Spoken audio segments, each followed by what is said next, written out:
Anda masih bersama Anyus NTB pemirsa, sebuah masjid kuno masih berdiri kokoh di Dusun Sedau Timur, Desa Pemepek, Kecamatan Pringgerate, Kabupaten Lombok Tengah. Konon masjid ini dibangun pada tahun 1928 dan menjadi simbol masuknya ajaran Islam Watu Telu.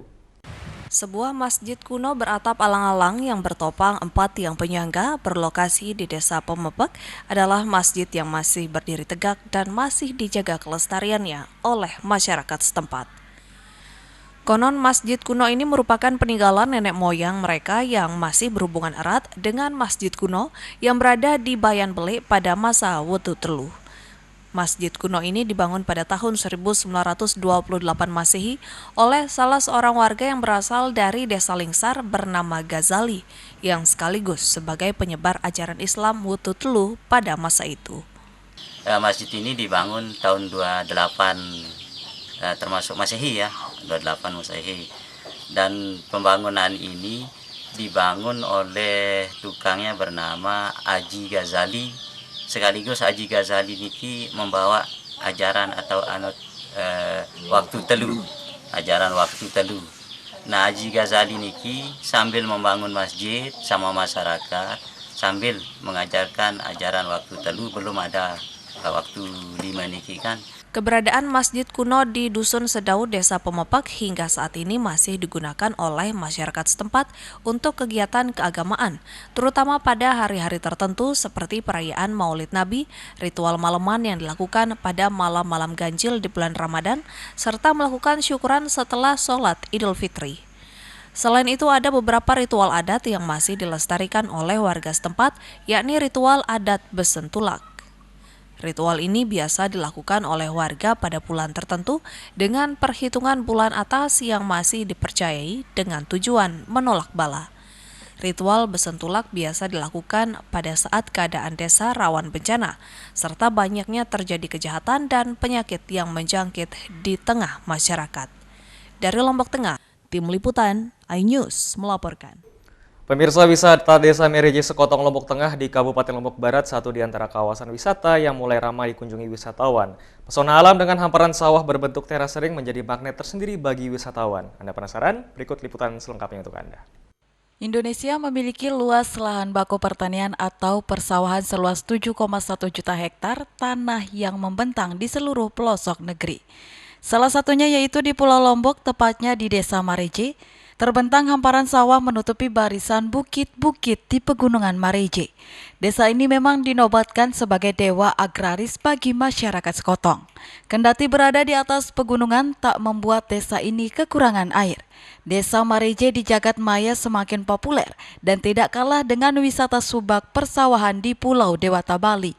Desa Mareje juga memiliki terasering yang cukup menawan dengan keunikannya karena berada di antara di perbukitan Kecamatan Sekotong.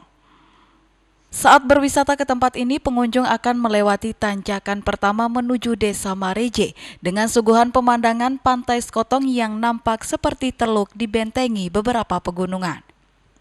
Dari atas tanjakan tersebut, pengunjung dapat mengabadikan momen perjalanan dengan bersuah foto dengan panorama keindahan hamparan sawah Desa Mareje. Kawasan persawahannya berundak-undak seperti terasering yang atau disebut dengan teras miring. Jadi buat kalian nih yang suka banget cari-cari spot foto landscape, ini sangat rekomendasi buat kalian. Akses jalan ke objek wisata Desa Mareje telah diaspal dan memudahkan bagi pengunjung yang berwisata ke tempat ini, dan lokasi objek wisata ini tidak jauh dari pusat kota di Pulau Lombok. Dari Lombok Barat, Herkiandi, iNews melaporkan. Pemirsa, 54 pengurus Komite Olahraga Nasional Indonesia Kabupaten Bima masa bakti 2022 hingga 2026 dilantik Ketua Umum KONI Nusa Tenggara Barat. Jelang Porprov Nusa Tenggara Barat, KONI Nusa Tenggara Barat melantik 54 pengurus KONI Kabupaten Bima di Aula Kantor Bupati. Kegiatan ini diawali dengan pembacaan kitab suci Al-Quran, doa bersama, menyanyikan lagu Indonesia Raya. Acara dilanjutkan dengan pengambilan sumpah KONI Kabupaten Bima oleh Ketua Umum KONI NTB Mori Hanafi, serta penanda tanganan surat keputusan kepengurusan yang disaksikan oleh sejumlah pejabat dari Polri, TNI, dan Pengadilan Negeri.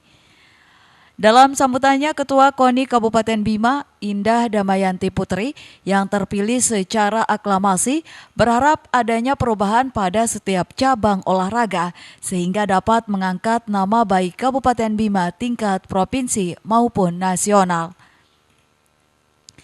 Selain itu, Indah Damayanti Putri menargetkan para atlet di Bima untuk meraih medali lebih banyak pada Porprov NTB yang akan dilaksanakan pada 18 Februari 2023 mendatang.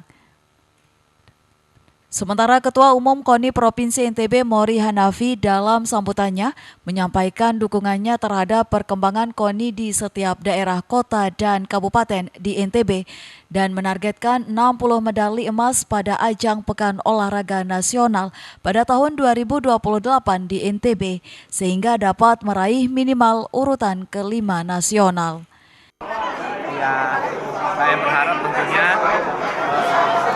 KONI Kabupaten Bima bisa bekerja lebih keras lagi, ya, karena ke depan banyak kali event-event yang akan kita hadapi, sehingga membutuhkan kesiapan kita.